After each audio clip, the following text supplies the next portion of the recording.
mark a decade of impactful service in Nigeria. The Voice of Disability Initiative organized a press conference to celebrate and advocate for the right and welfare of persons living with disabilities across the country. The event was graced by several dignitaries, including the former First Lady of the Federal Republic of Nigeria, Dame Patience Jonathan, and other notable personalities committed to promoting inclusiveness and equal opportunities for people with disabilities. While addressing newsmen, the Executive Director of Voice of Disability Initiative, Catherine Ede, highlighted some of the major challenges faced by the organization, especially financial constraints and societal perception. She expressed concern over how individuals with disabilities often struggle with stigma, even from those they consider friends. The challenge that was there is lack of funds.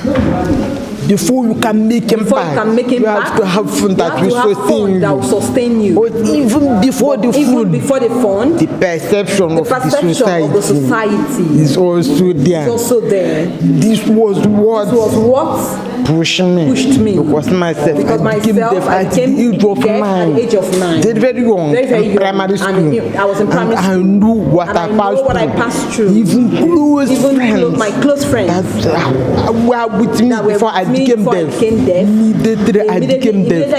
The next thing I felt was the stigma. All of them avoided me. As if I am a communicable disease. That if I touch somebody, I will pass deafness to them. That person. I felt alone. So I felt alone. After the stigma, then the discrimination. I was always sidelined. There is a language. To define me. That they used to define me. I'm Igbo. And they will say, meaning she's sick. Leave her. Meaning she's not okay. She's sick. I am not sick. Okay. I am okay. It's just that I lost my hearing. Losing my hearing does not make me sick. The coincidentally way they do it, I was deprived of a lot of things. In her remarks, the chairperson of the occasion and former country director of Action Aid Nigeria, Mrs. Ene Obi, acknowledged the progress made so far, especially with establishment of Disabilities Commission in several states across the country. However, she emphasized that more attention must be directed towards special education for persons with disabilities, urging parents not to hide their children living with disabilities, but rather support them to thrive. We have come a long way, and a lot of progress is being made, and I hope that we'll continue with that charge. Now we have a Disability Act, we have a Disability Commission. Some states are also establishing disability commissions, and then all the policies, we need to gear them towards the issues of special education. Many people with children with disabilities are hiding the children at home.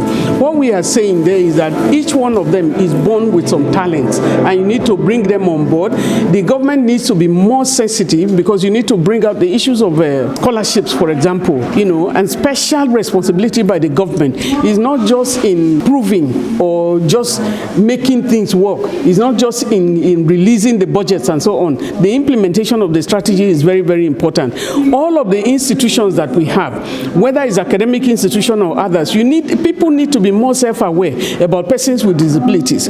We have a lot of violence against women with disabilities because many of them cannot help themselves. Those who are helping, the violations are contained even within the household. Also speaking, a member of the Voice of Disability Initiative, Mr. Chigoke Jose, stressed that every child with a disability deserves society's support. He lamented that some parents are still ashamed to present their children living with disability, a mindset he called on society to collectively address. Every disabled child needs your support, even not your pity, but just support.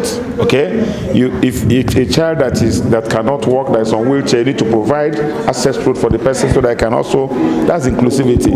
And the challenge we have in this part of the world is that most parents, first of all, do not have that spirit of accepting the fact that this has happened to me. And until they start opening up, it's no crime to have a child with disability. It's no crime at all, because if children are presented and we are asked to to go and pick or to go and buy. Nobody wants to go and buy the disabled ones. So when I come to you, first thing you must do is to accept it. In her speech, Dame Patience Jonathan, former First Lady of Nigeria, reaffirmed her long-standing commitment to supporting vulnerable groups, especially persons with disability.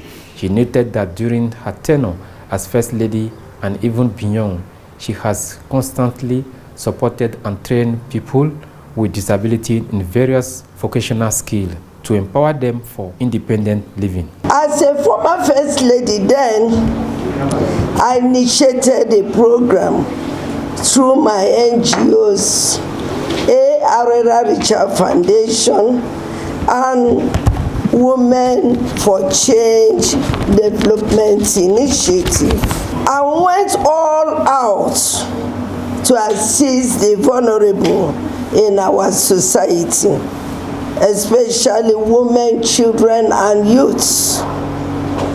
Through my NGOs, over 4,000 women and youths, including the disabled, were trained in different skills. In other words, lifting up the less privileged in the society has been my passion till date. Adding his voice, the Vice Chancellor of the University of Ilorin, Professor Wahab Olashupo, called on the government at all levels to provide comprehensive support for persons with disabilities, ensuring they have access to quality education, healthcare, empowerment, and other aspects of life. People living with disability, they are a set of people that will assist us in the development of our society.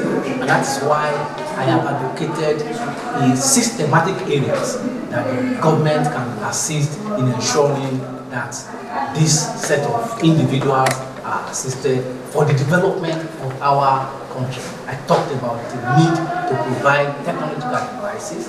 I talked about the need to provide inclusiveness in terms of our policies. I appreciated and called attention to the need for the government to be deliberate in terms of their policies and strategies to assist people with disabilities. The event concluded with a renewed call for collaborative efforts among government, private sector, and civil society to ensure that persons living with disabilities are fully integrated and empowered within Nigerian society.